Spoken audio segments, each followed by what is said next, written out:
qas iyo qalalaaso u bartay ama xumaynaya Somaliland ama qarannimada jirta iyo dawladnimada jirta xumaynayana maaha midna madaxweyne anagu qarankan aanu jecelahay dhaxdhaxaad baanu kaaga nahay qarankan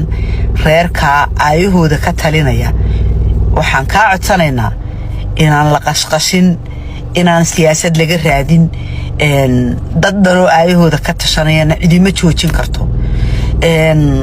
garoonka xawaadlo ayaa la yiri garoonka xawaadlana mid reer qaadaya ma laakiin halka Mansoor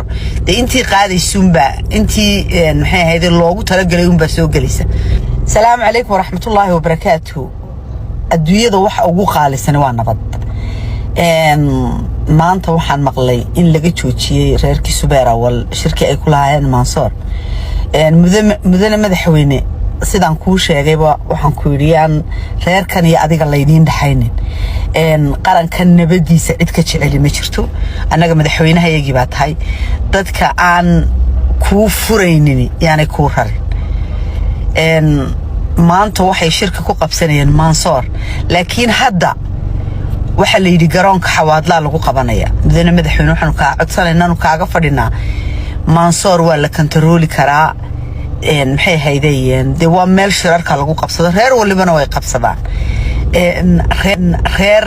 qas iyo qalalaaso u bartay ama xumaynaya Somaliland ama qarannimada jirta iyo dawladnimada jirta xumaynayana maaha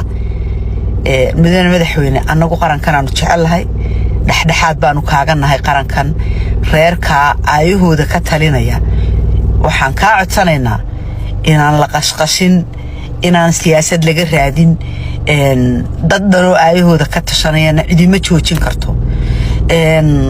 garoonka xawaadlo ayaa la yiri garoonka xawaadlana mid reer qaadaya ma laakiin halka Mansoor intii qaadaysuunba intii maxay ahayd loogu talagalay unba soo galaysa marka midna madaxweyne waxaan idin leeyahay inta dib u fadhiisataan hal shiro nabadda wax ka qaalisan ma jiro Somaliland nabaday wax ku tahay nabadda ayaan la carshaynin